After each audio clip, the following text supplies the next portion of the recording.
spirituellement liwa oyo zomona oyo ezali pona bato yo bayebi spiritualité te ezali une grande déception, un grand choc oyo esalaka biso na motema. Mais si on a côté contact na famille na ye na kosola na ye parce que ndenge pa zawana aza pe na possibilité ya kozonga pe boye azongi pe na bomoy parce que azana parce que ndenge zawana akena tana ete ndenge akewana akei mais azali donc possibilité pe aza pe kozongi se pe azongi pe na bomoy asim pe micro bandi koyemba pe mutwaji.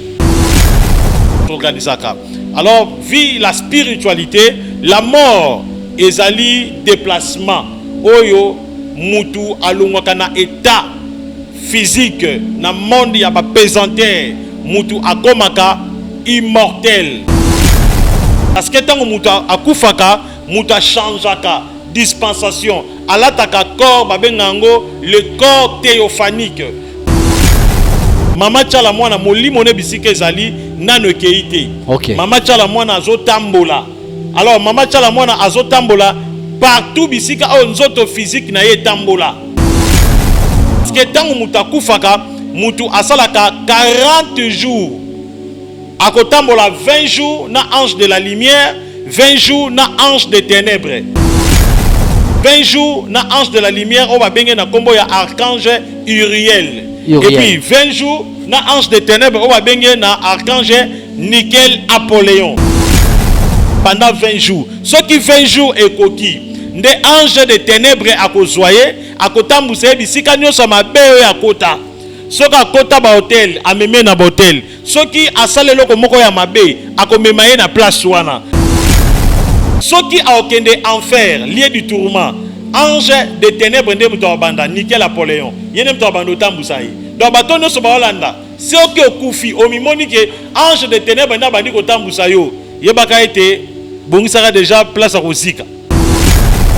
Mama tchala mwana ndenge akufaki azalaki wana pendant 30 minutes azomona batu nyonso na vie ya se mama bisika azali azana kanda makasi donc azala pena na kanda makasi par rapport ya mutu asali ye mabe mutu nyonso oya kosimba na ba bien na ye héritage na ye oya souffra na vie a souffra beta musique asomba lupango na musique mutu akomeka kochaka loboko même idée ya pamba akoti mbala moko rankine na esprit na ye na ba blessure intérieure comment na cette femme là donc omoni pena na moni je suis prophète na mona rabatu bakufa azalaki na ba blessure intérieure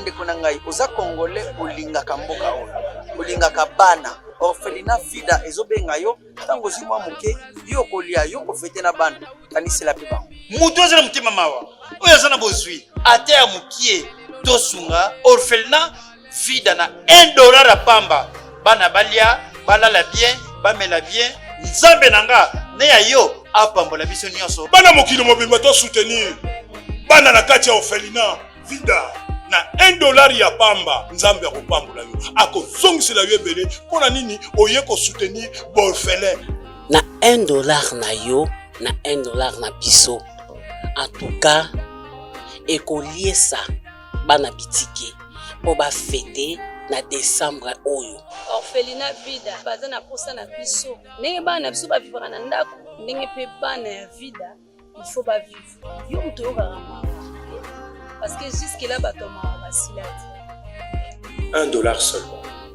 franc congolais eza nango kaka 2000 francs mpona kosunga baorphelin bafete bonne année neti kaka bana nyonso oyo bazala bandako baparent soki tosangani bato ebele na ba $1 na biso vi ya bana wana bakolongola na mutu na bango ke bazalaka na baparent te alors soki ozopesa epai ya bana nzambe récompense nini kozala ndenge nini orphelinat vida baza na posa na biso orphelinat vida eza bongo structure oyo eza kokamba bana bitike bongo lokola bafete ya Noël na bonne année ekomi pembeni baza kosenga na bino oyo aza na motema malamu motema ya bolingo motema ya bonzambe opesi kaka $1.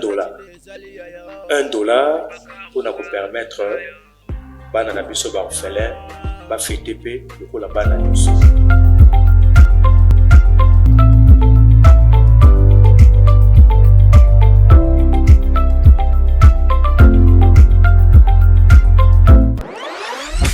Bozali ebele bokota l'émission de partout na pesi bino mbote. Mbote bala nyonso ya Shebiso TV. Oui malamu na mission na bino réponse à nos questions. Yande ko na bino.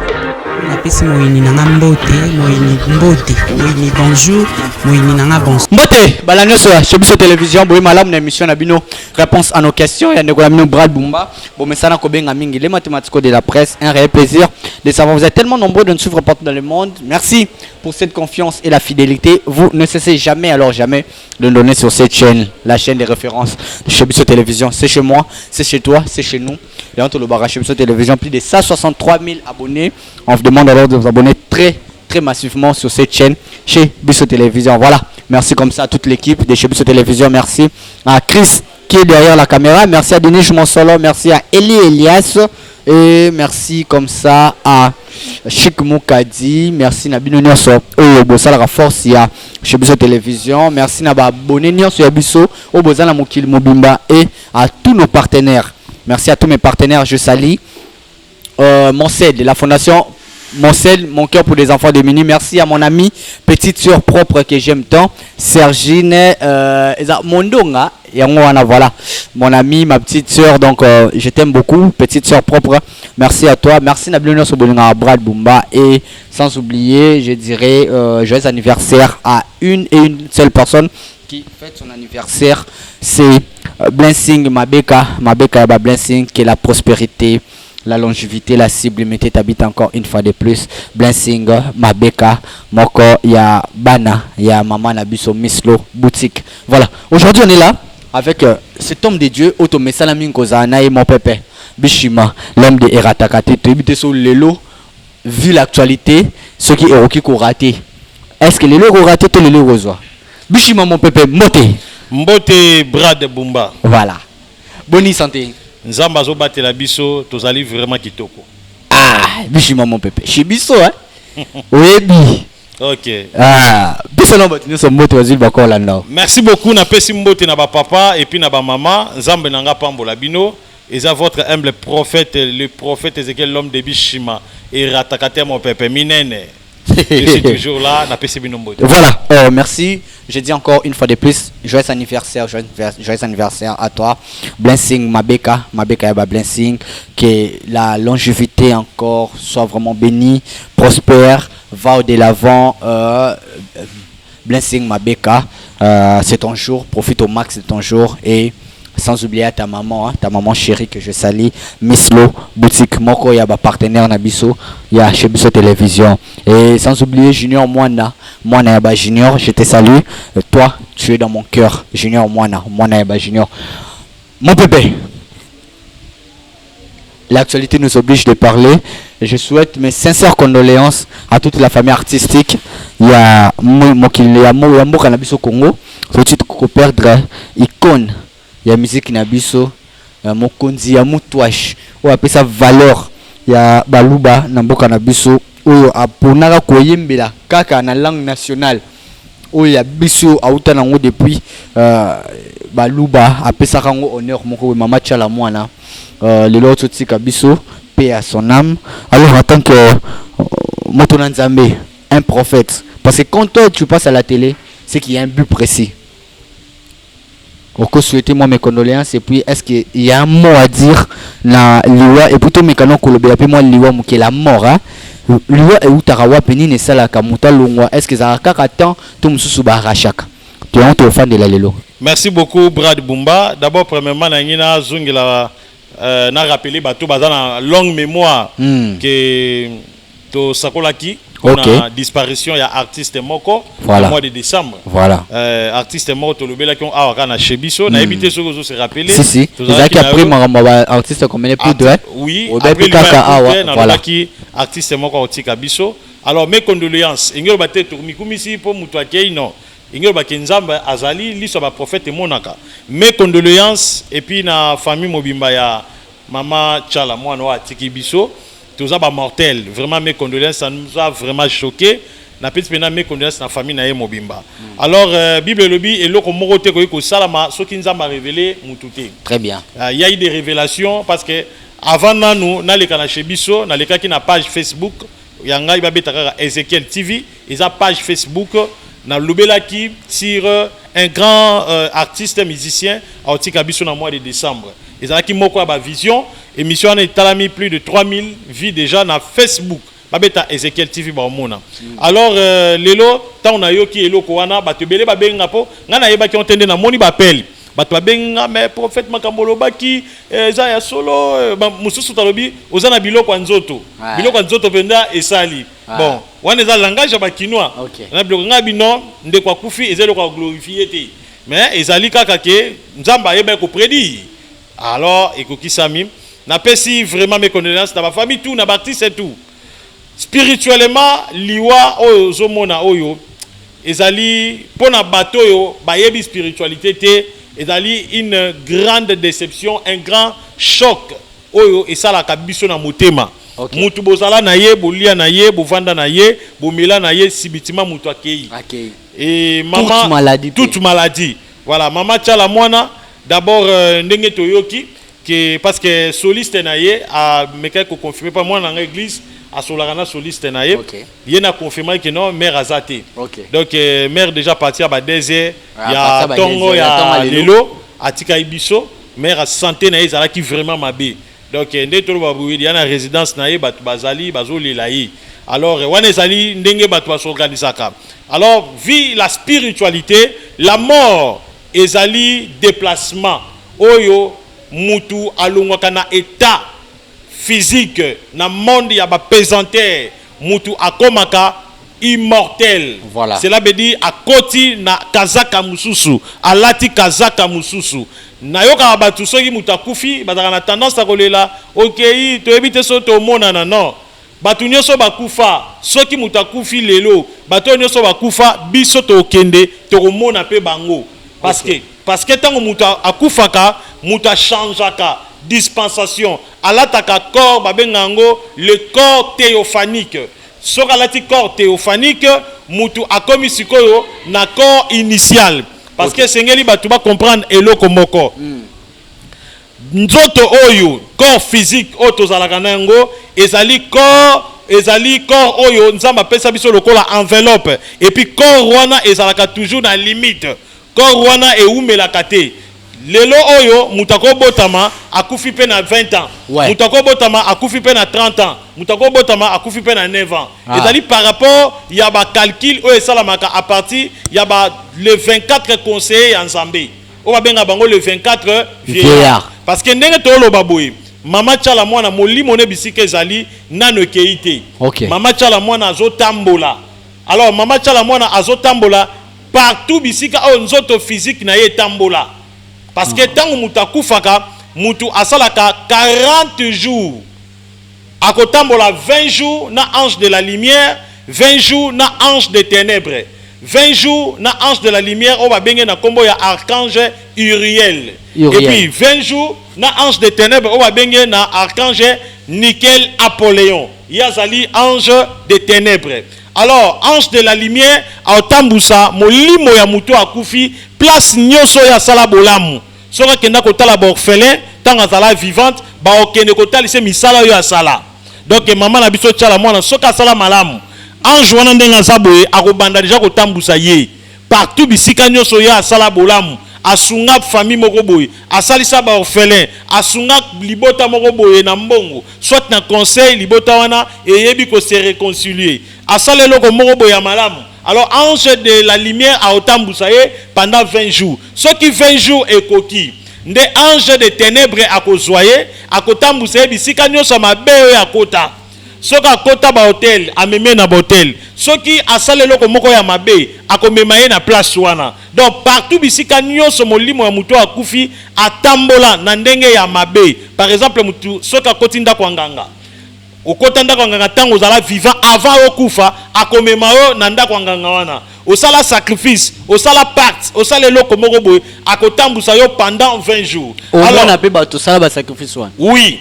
batu nyonso yo sala ba sacrifice ba olakisa yo parce que ezala lokola vidéo ba taliso côté yo o sacrifier ki innocent côté yo oyibaki ba chance à mutu tel de sala ki yo ozala na succès na musique na yo côté yo o sala ka boy côté yo sala ka boy so comprendre ba ko tambusa ye ba tambusier pendant 20 jours alors soki pa botola mibali ya batu ba olakisa na mibali oyo ya botola basi na ndenge ba kufa na pasi ba otambuser pendant 20 jours alors soki 20 jours ekoki et salika 40 jours nde sikoyo bakosala nini bakozwa sikoyo esprit na ye bake kozongisa bake kolakisa nzoto bisike ezali parce que tangu mutu akufi corps etikali bino bolela corps avant boko tie na morgue molima mutu wana ekovanda na pendant 30 minutes après 30 minutes porte moko ekofungwama babenga yango au-delà soki efungwami soki aokende enfer lieu du tourment ange de ténèbres nde mutu abanda Nickel Apoléon yene mutu abanda otambusa ye donc bato nyonso baolanda soki okufi omimoni ke ange de ténèbres nde abandi kotambusa yo yebaka ete bongisaka déjà place à kozika oh oui po tant otambusa yo ça veut dire que abandi yo déjà que donc vie na yo eza déjà mabe donc durant 30 minutes wana bolimbisi soki mama Tchala mwana azalaki wana aomona ndenge bato baoya kolela amona ndenge bato baosala biloko wana azalaki sur place oui mama Tchala mwana ndenge akufaki azalaki wana pendant 30 minutes azomona bato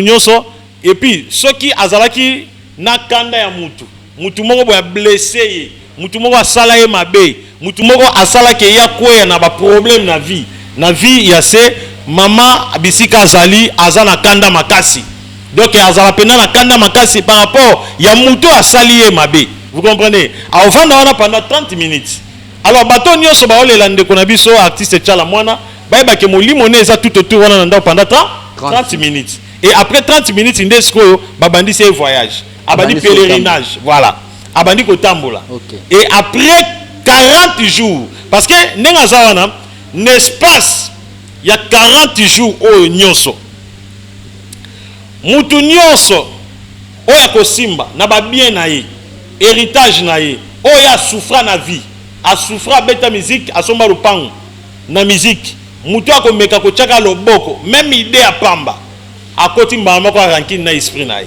esprit na ye koménancer combattre ye avant 40 jours donc avant 40 jours na 4 40 jours on a beaucoup ça la montée na 4 40 jours beaucoup ça lelo ko côté na 4 40 jours beaucoup za la ka wana pona ko lela ye alors ko kunda même vie na ye ko kunda ko tiena mabele normalement esengeli ça là après 40 jours nde basa ni ba kunda ye mais lelo biso so mutakufi ba kunda mutu mona après 2 semaines après 3 semaines yango mona ka mutakufi ba ko mo mona azana zanda otambola bakundi après 2 semaines après liwana après 14 jours dans maman Tchala mwana il faut bakundi après 40 jours après 40 jours ndenga zawana il faut bakundi après 40 jours mutu normal so akufi il faut bakunda ye après 40 jours so 40 jours kake koki ali bake kunda ye wala siko molimo na ye ko kende ko vanda na kati ya nzoto donc molimo ne zongi amese nini ekem voyage donc zelala no ah mutu na kati ya libulu na kati ya cercueil esprit ezongaka après 40 jours oui après 40 jours parce que mutu azali 3 parties eza na âme eza na esprit eza na corps mais corps ici là esprit mutu etika corps ekosila esprit ekoya kovanda bisika corps ezali bisika mikuwa ezali et après âme esali nini esali voyage âme ekei donc ndenge aza wana azotambola ndenge bato bazolela ye ndenge bato bazolela ye azomona bango même ndenge aza wana de son vivant bato basali ye mabe bato yo basali ke azala na ba choc parce que komona ye boye toute chose n'est pas bonne à dire à la télévision mais la femme avait vraiment na ba blessure intérieure komona cette femme là donc omoni pena na moni je suis prophète na mona ka bato bakufa azalaki na ba blessure intérieure vous comprenez ce qu'on ndenga za wana azomona déjà quels sont déjà des personnes oyo barandranga mabe na mokili oyo babundisanga oyo basalanga oyo basalaki na se retrouver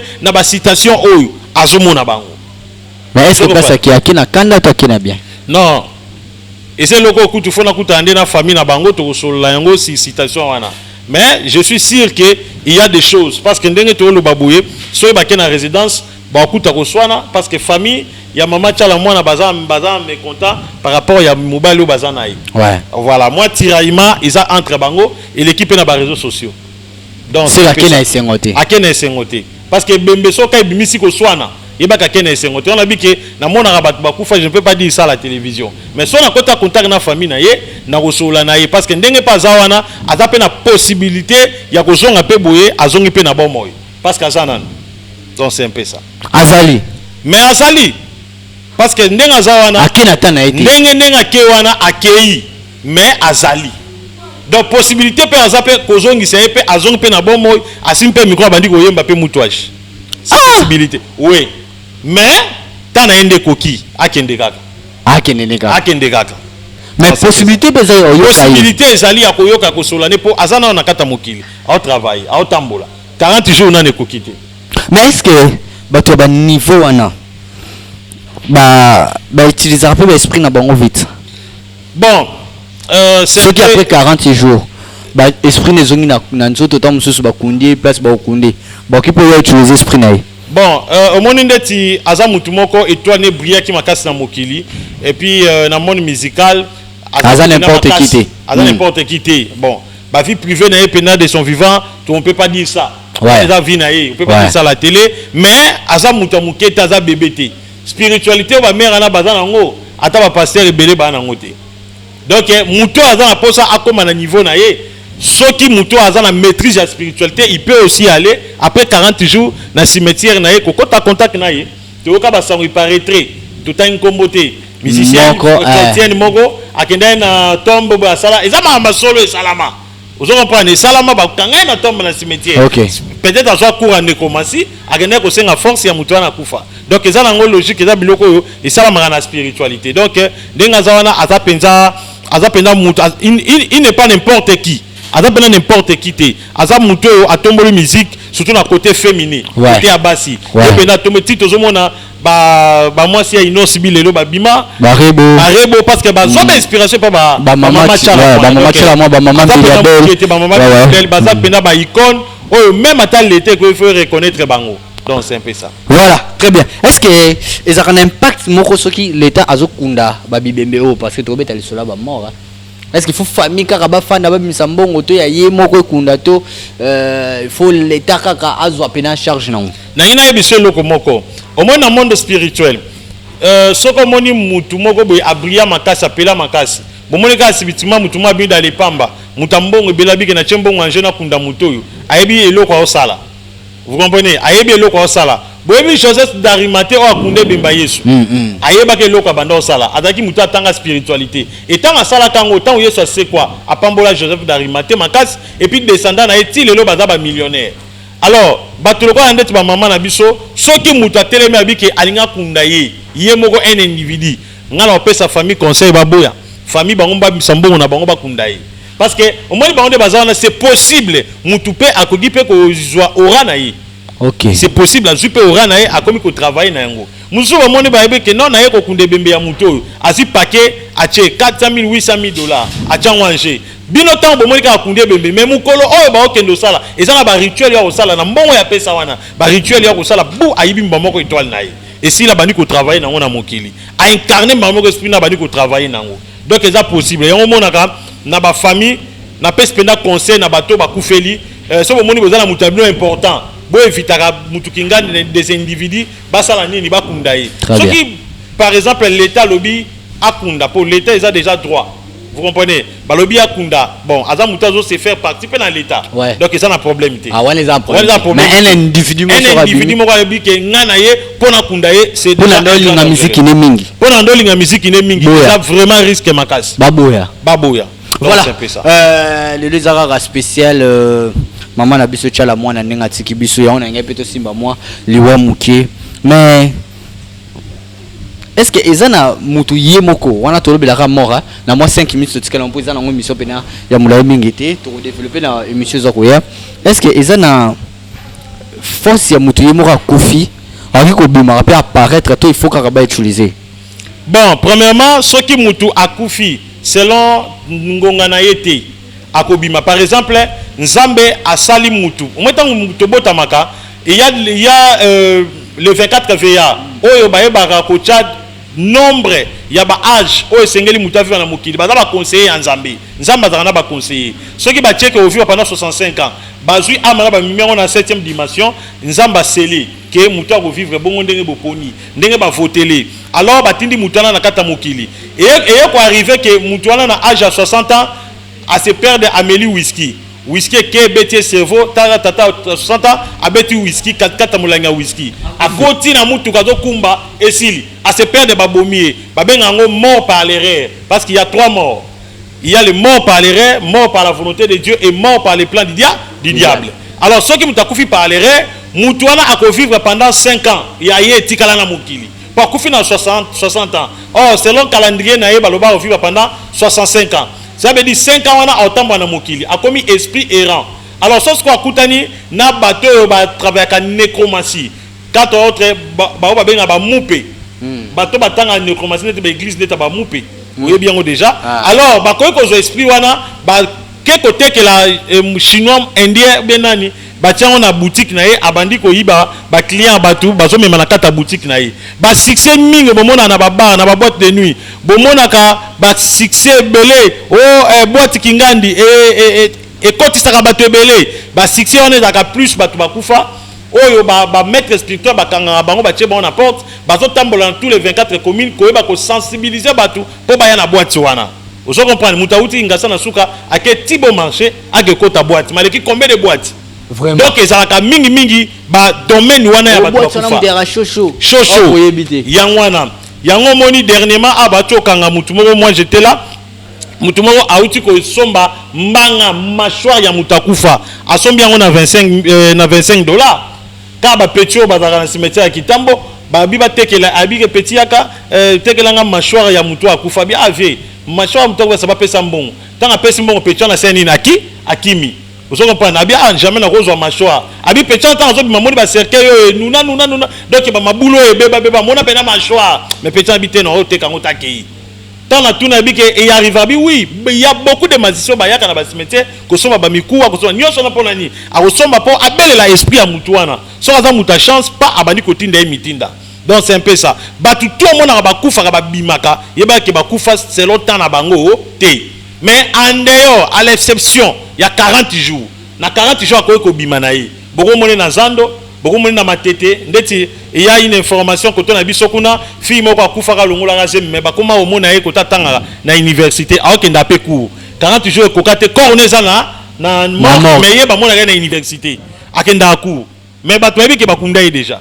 et plutôt azana mort ti bakunda ye basala ba cérémonie na matanga na ende ba mona sufi wana te donc sala ma bongo voilà tout comme l'impression na suka prophète Ezekiel un dernier mot sur Ezali pour la émission tout ça qu'on a spécialement pour na ya maman na biso atika ki biso un dernier mot sur Ezali mais là on a toute une question à propos de sur les 3 morts mais la tiki na la tika yo mon comprend que c'est là tout là que mère na biso siko yé là tous les catégories 3 morts azak wana tika wana to lobelango après batwa yebake molima mère ezotambola molima mère na nekete molima mère ezotambola alors to kota na ba détail te pour le baké boye na boye OK to suka to suki wana to sisi na biso dernier mot sur Ezali numéro de téléphone Ezali plus 243 97 76 24 404 eza WhatsApp plus 243